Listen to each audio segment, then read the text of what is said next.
John the Revelator says, "Then I saw a new heaven and a new earth, for the first earth had passed away, and the sea was no more." Just like that big old scary, intimidating sea, it was no more.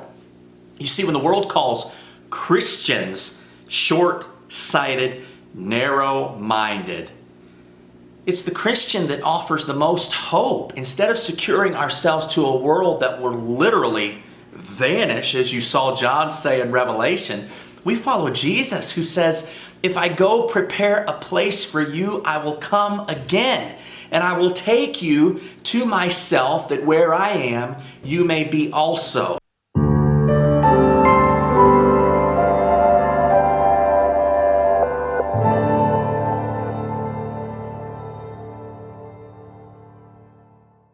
I want to tell you a story, and this is not a made-up story. This happened to me in my mid to late 20s. I used to lead worship at a church back in East Tennessee. That's where my wife and I are from. We, of course, live out here in Colorado now, and we love it so much. Actually, my background is in music. In addition to being a worship leader for most of my 20s at different churches in East Tennessee, I played drums, did a little bit of writing, not much, and traveled. Most importantly to me, I got to travel in a few Southern Gospel quartets. I love Southern Gospel music.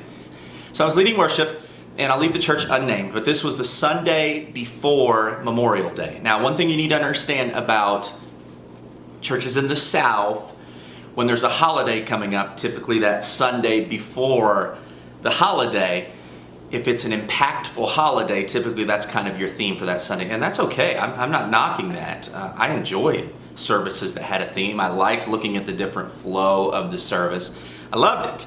So during the week, though, some things had happened. I'd seen some things that people said about the upcoming Memorial holiday, and the Lord had really put on my heart this burden of idolatry. And to be specific, the things that we make idols of in our life. And leading up to this Memorial Day holiday, it had become clear to me that it was very possible for us to make an idol out of our country, make an idol out of lost loved ones. And that's not necessarily healthy. And I think by the end of this video, you will understand what I'm getting at here. So leading up to this service, I was already struggling with these feelings of idolatry and how to balance this service between honoring those lost and, of course, worshiping the Lord, which we should be doing with every breath that we take.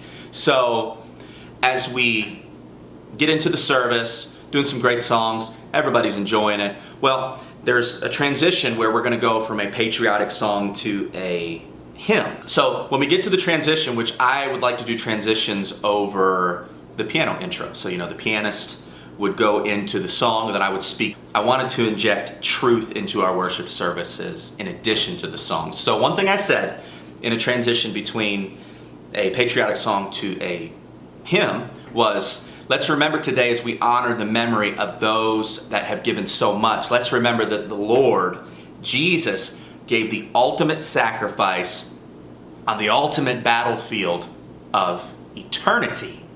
A perfectly smooth transition into a song that was going to honor the Lord. Looking back on it, I have absolutely no regrets for what I said. However, service went great, had a good time. That church really took pride in patriotism, which is great. I'm not complaining. So the next day, I woke up to an email. I actually woke up to an email from a young woman in the church who was actually younger than me. Her fiance served in the military, probably still does. And the email was not nice. It was expressing disappointment that I would insult the service members by taking attention away from them on such an important Sunday. And evidently she had family there or something. So I had really hurt her feelings by detracting from the meaning of that service, which obviously I disagree with now. I disagreed with then. And I'm thankful that the Lord used those situations in my 20s to, one, thicken my skin, because if you're going to be in ministry, you got to have pretty thick skin, because your feelings get hurt and then you completely forget that you're supposed to be emulating Jesus Christ. Secondly, though, that experience taught me about some priority issues within the church and within our own lives. I want to talk about patriotism and nationalism and Christianity. And if you're a Southern Baptist preacher, somebody out there watching, you're probably going, oh, don't do it, because it's a really, you can't necessarily win. But I'm sure going to try to express this the way I think one of the apostles or the Lord would do so if they were here speaking to us today, which guess what? They are, because they speak to us through God's incredible word. Let me say this, being patriotic in America, it's a lot easier than being patriotic in other countries because, let's be honest and let's be fair, America does project some positive values on the rest of the world. Values such as freedom, justice for all, equality. Now listen, we won't debate the extent to which America projects those, because I think that will lead you and I down a familiar path that we're seeing right now in June, July of 2020. So here's where I draw the line with patriotism, okay? There are a lot of patriots that believe that their government, their people are inherently good and they work together to make life better for all. I don't necessarily subscribe to that ideology because my faith teaches that you and I are not inherently good. Does that mean that the systems established in certain countries can be to promote life, liberty, the pursuit of happiness? Of course, the system can be set up like that. But men and women cannot necessarily be trusted unless they're guided by something greater. Now, nationalism is something that really should be defined because it's not talked about a lot, and I'll just give you a little blurb on it real quick because I think you have probably heard people use it incorrectly. Nationalism is when you believe that your country is superior to all other countries and you have a feeling of distrust towards other countries. Nationalism is not necessarily a bad thing either. Keep in mind, it's led to independence movements such as the American Revolution, the Zionist movement of Israel. It's a great thing. Democracies have been built with that idea. However, the idea of nationalism can also be taken too far. Examples would be the Middle East, Adolf Hitler and the Nazi Party.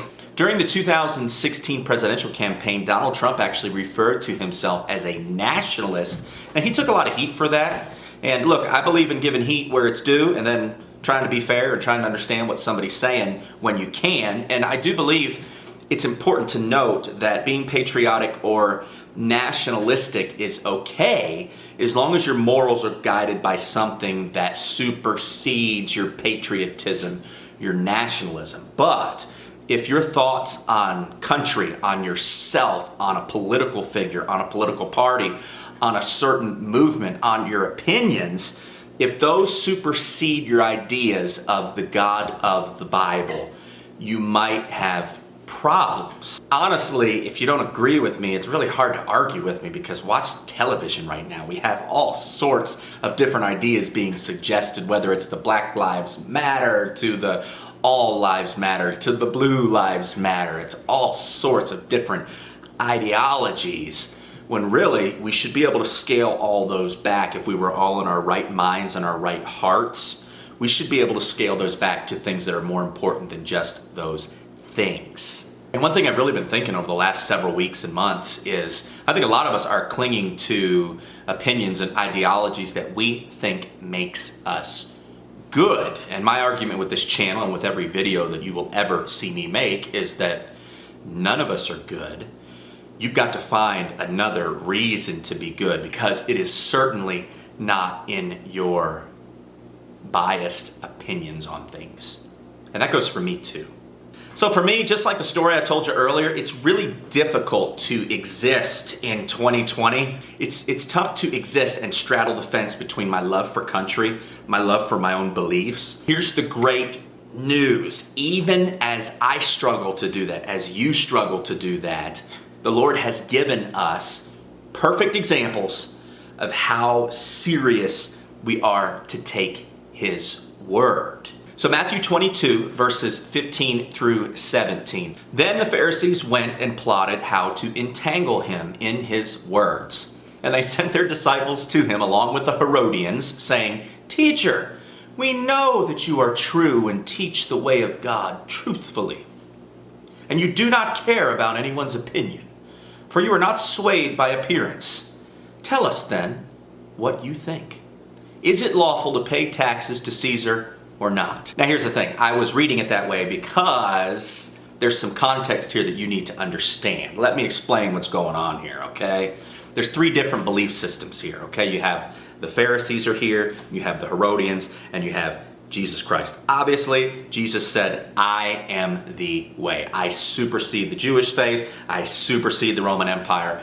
I am the way, okay?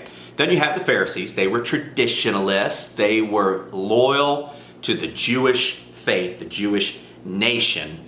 Now, understand Christianity was a movement that came out of Judaism, so they are not the same. You had the Herodians, okay? They were a political party. They were loyal to Rome. Now, something you really need to understand here and why I read that quote the way that I did.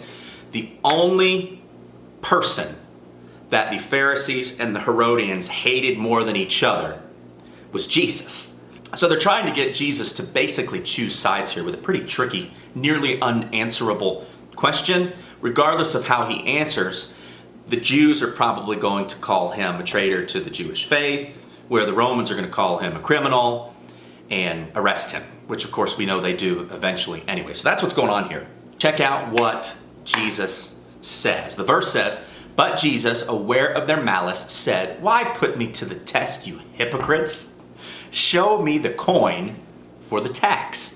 And they brought him a denarius, which is the name of the coin. And Jesus said to them, 'Whose likeness and inscription is this?' And he shows them the coin. This is brilliant. They said, 'Caesar's.'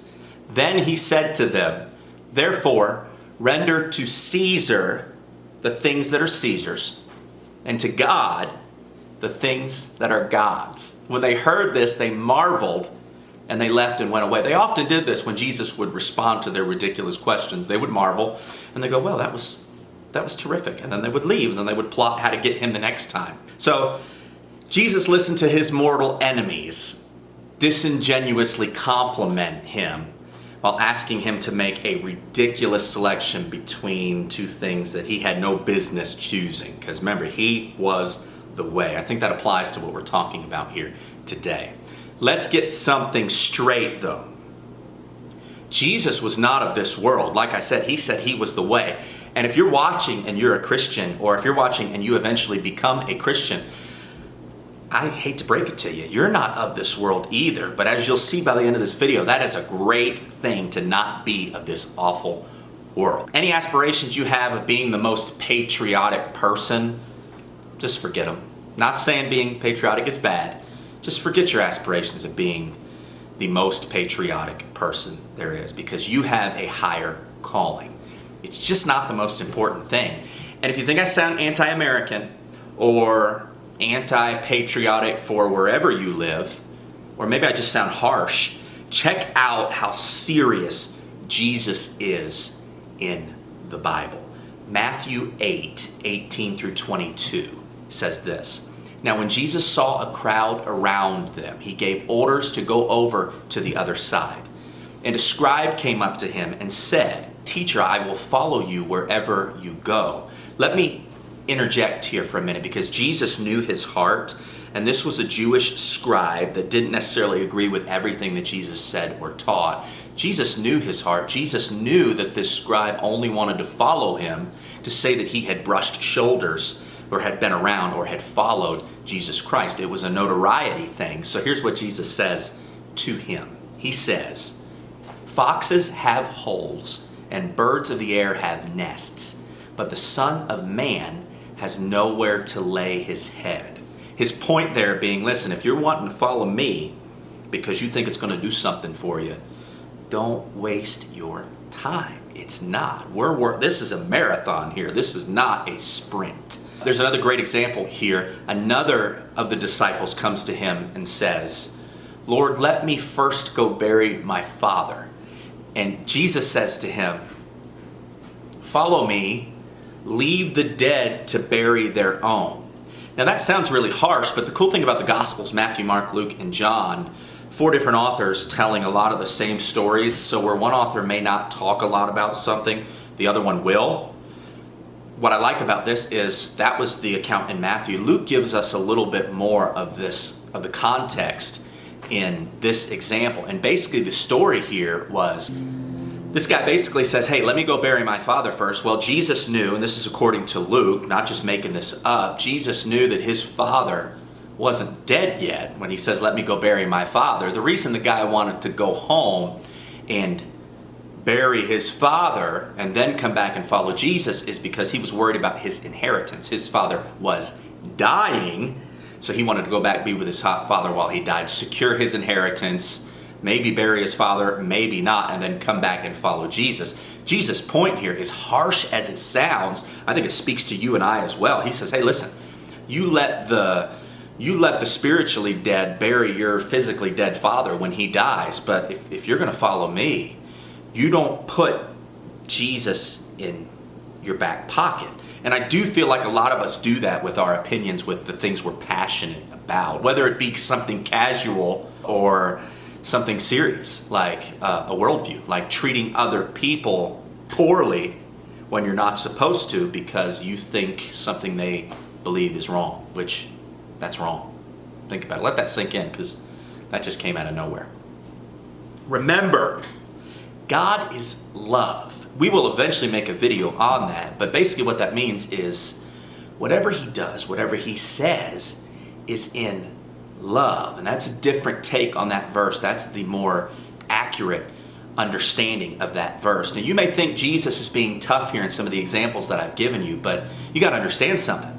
Eternity is at stake. Just like the video we made on Amy Carmichael, she understood that there were more important things going on. Clearly, the Son of God, God's representation on earth, who has come to sacrifice himself for us so we can be with him, clearly he understands that there are more important things than even burying your father, which sounds tough. Check out what Paul says. This is jumping a little bit later in time. Paul is writing to Christians in Philippi, the Philippians, and they are battling Judaizers. Now, anytime you hear me reference Judaizers, basically they are Christians who would argue that you have to adopt portions of the Mosaic law to be right with God, which as a New Testament Christian, Jesus is the way, the truth, the life.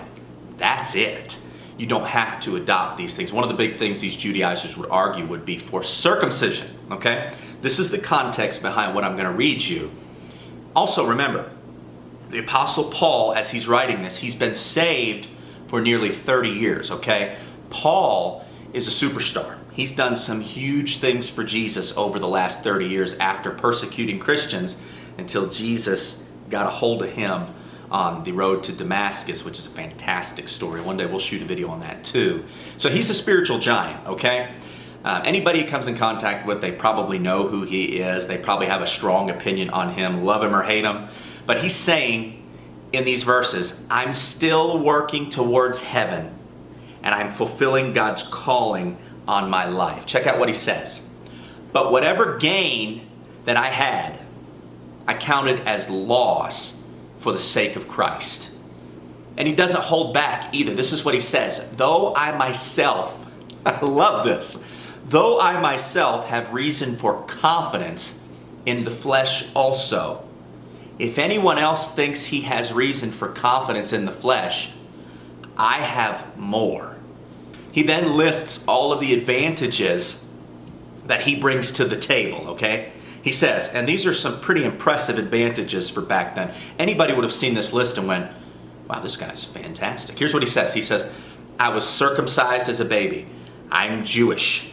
I'm a member of the tribe of Benjamin. I'm a Hebrew son born to Hebrew parents. Then he's like, oh yeah, I chose to be a Pharisee. I persecuted the church a little bit in my day. I have a flawless external record. And if all that wasn't enough, Paul could trace his family line all the way back to the original children of Israel. Paul is the Jew of all Jews here, okay? But here's what he's saying. He's saying whatever I had, whatever status I had, whatever righteousness that I had, whatever high-rolling Jewish friends that I had, whatever worth that the Apostle Paul had, he says, I counted it loss for the sake of Christ. Indeed, I count everything as loss because of the surpassing worth of knowing Christ Jesus, my Lord.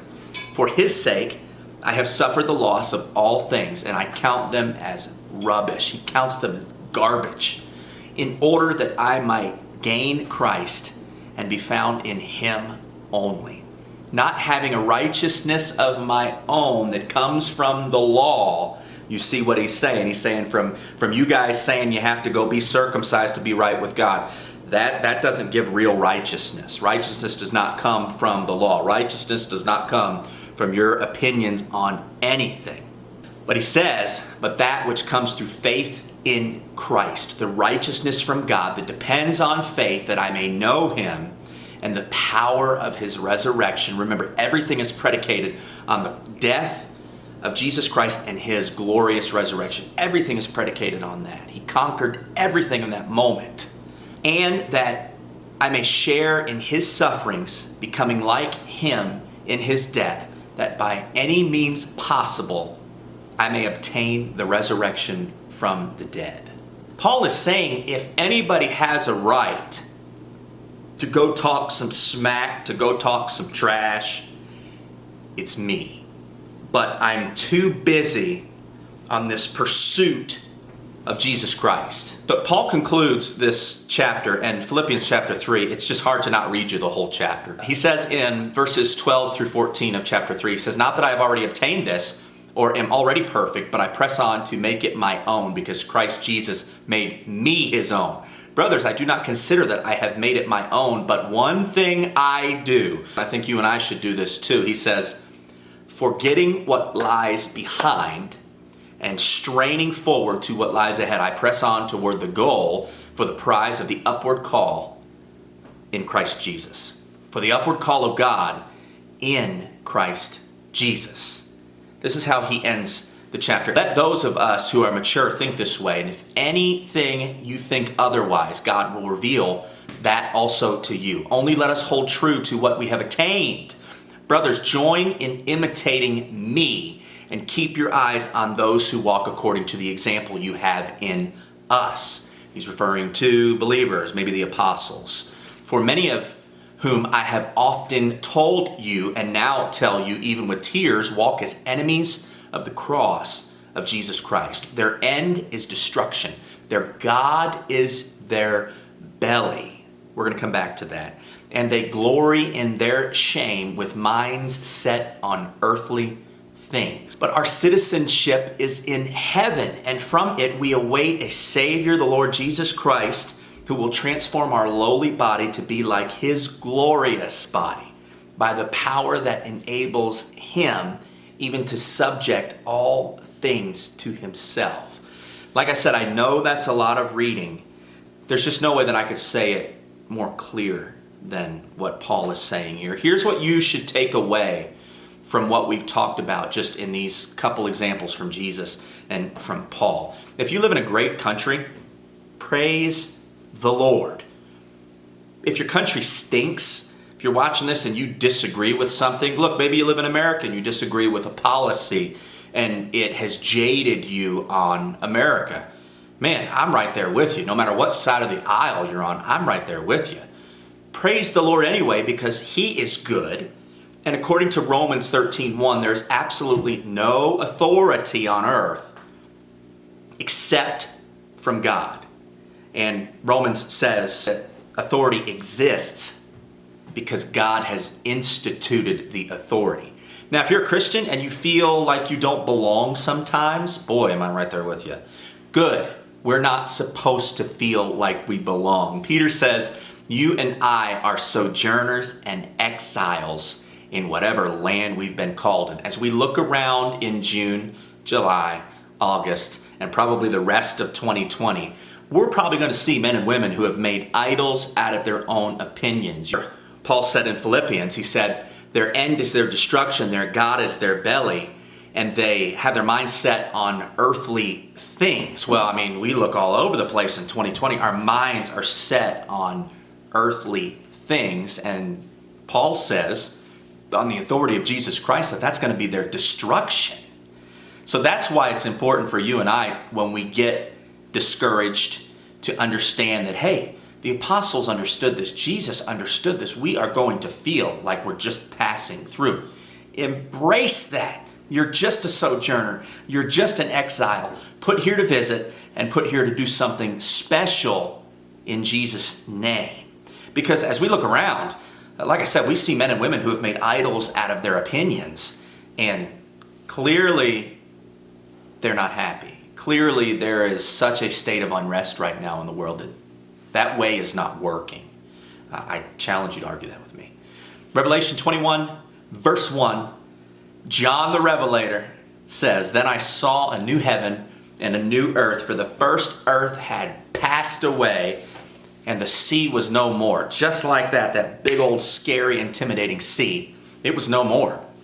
You see, when the world calls Christians short-sighted, narrow-minded, it's the Christian that offers the most hope. Instead of securing ourselves to a world that will literally vanish, as you saw John say in Revelation, we follow Jesus, who says, "If I go prepare a place for you, I will come again, and I will take you to myself, that where I am, you may be also." You know, I'm glad that story doesn't stop there, though, because Thomas then goes on to say, old doubting Thomas, you probably remember him in Vacation Bible School. He had to see Jesus' hands. I bet he never doubted again, though.